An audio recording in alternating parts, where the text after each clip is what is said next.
अंदर से आवाज़, जिंदा हूँ माँ जी, तो फिर मेरी चाय क्यों अभी तक नहीं आई? कब से पूजा करके बैठी हूँ, ला रही हूँ माँ जी। बहू चाय के साथ भजिया भी ले आई। सास ने कहा, तेल का खिलाकर क्या मारोगी?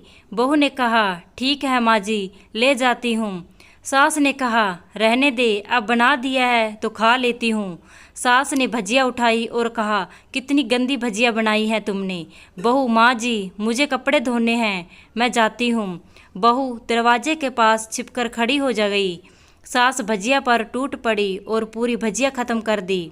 बहू मुस्कुराई और काम पर लग गई।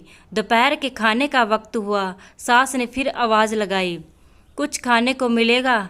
बहू ने आवाज़ नहीं दी। सास फिर चिल्लाई, भूखे मारोगे क्या? बहू आई, सामने खिचड़ी रख दी।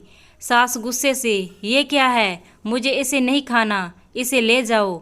बहू ने कहा, आपको डॉक्टर ने दिन में खिचड़ी खाने को कहा है, खाना तो पड़ेगा ही। सास मुँह बनाते हुए, हाँ तू मेरी माँ बन जा।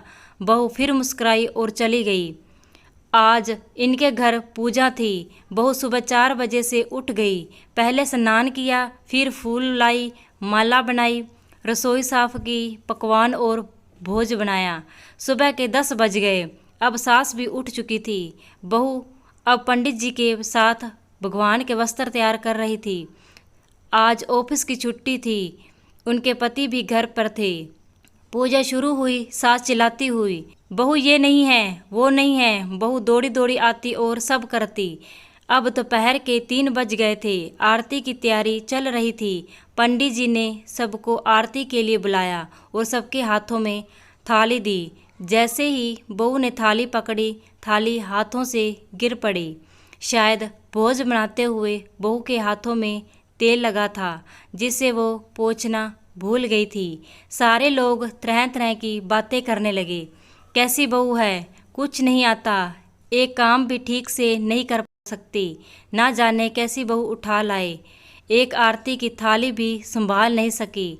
उसके पति भी गुस्सा हो गए, पर सास चुप रही, कुछ नहीं कहा, बस यही बोल के छोड़ दिया, सीख रही है, सब सीख जाएगी धीरे धीरे। अब सबको खाना परोसा जाने लगा। बहू दौड़ दौड़ के खाना देती, फिर पानी लाती। करीब 70-80 लोग हो गए थे। इधर तो 2 नौकर और बहू अकेली, फिर भी वहाँ सारा काम बहुत ही अच्छे तरीके से करती। अब उसकी सास और कुछ आस पड़ोसन के लोग खाने में बैठे। बहू ने खाना परोसना शुरू किया। सबको खाना दे दिया गया। जैसे ही पहला निवाला सास ने खाया, तुमने नमक ठीक नहीं डाला क्या? एक काम ठीक से नहीं करती, पता नहीं मेरे बाद कैसे ये घर संभालेगी। आस पड़ोस वालों को तो जानते ही हो ना साहब, वो बस बहाना ढूंढते हैं नुक्स निकालने का। फिर वो सब शुरू हो गए, ऐसा खाना है, ऐसी बहू है, ये वो वगैरह वगैरह। दिन का खाना हो चुका था। अब बहू बर्तन साफ करने नौकरों के साथ लग गई। रात में जगराता का कार्यक्रम रखा गया था। बहू ने भी 1-2 गीत गाने के लिए स्टेज पर चढ़ी। सास जोर से चिल्लाई, मेरी नाक मत कटा देना, गाना नहीं आता तो मत गा, वापस आ जा। बहू मुस्कुराई और गाने लगी। सबने उसके गाने की तारीफ की, पर सास मुँह फुलाते हुए बोली, इससे अच्छा तो मैं गाती थी जवानी में, तुझे तो कुछ भी नहीं आता। बहू मुस्कुराई और चली गई। अब रात का खाना खिलाया जा रहा था। उसके पति के ऑफिस के दोस्त साइड में ही ड्रिंक करने लगे। उसका पति चिल्लाता, थोड़ा बर्फ लाओ, तो सास चिल्लाती, यहाँ दाल नहीं है। फिर चिल्लाता, कोल्ड ड्रिंक नहीं है, पापड़ ले आओ। इधर उधर आखिरी में उसके पति की शराब गिर पड़ी। उसके एक दोस्त पर और बोतल टूट गई। पति गुस्से में 2 झापड़ अपनी पत्नी को लगाते हुए कहता है, जाहिल कहीं की, देखकर नहीं कर सकती, तुझे इतना भी काम नहीं आता। सारे लोग देखने लगे। उसकी पत्नी रोते हुए कमरे की तरफ दौड़ी।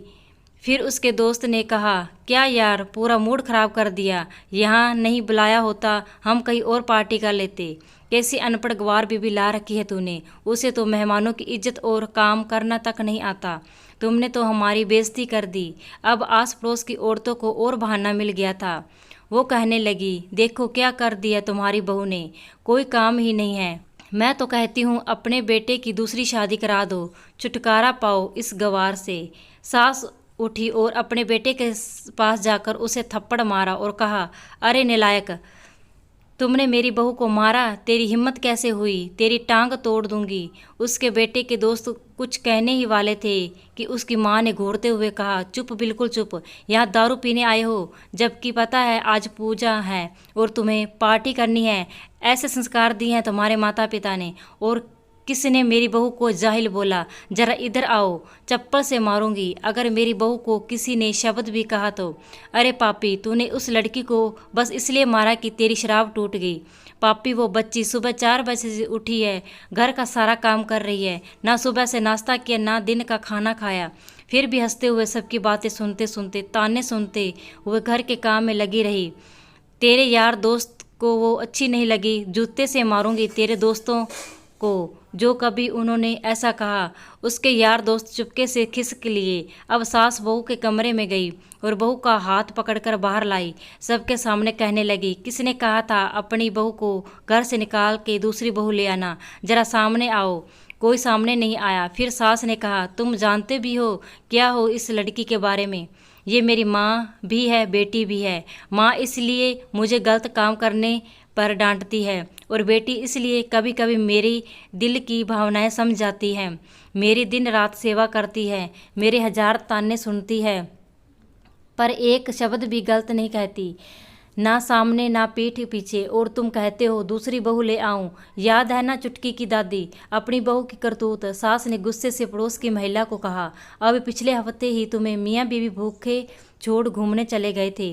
मेरी इसी बहू ने 7 दिन तक तुम्हारे घर पर खाना पानी, यहाँ तक कि तुम्हारे पैर दबाने जाती थी, और तुम इसे जाहिल बोलती हो। जाहिल तो तुम सब हो जो कोयले और हीरे में फ़र्क नहीं जानते।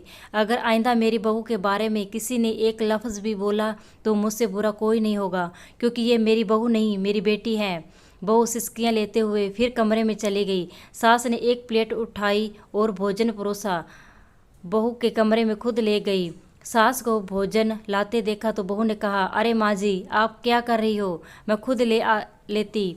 सास ने प्यार से ताना मारते हुए कहा, डर मत, इसमें जहर नहीं है, मार नहीं डालूंगी तुझे।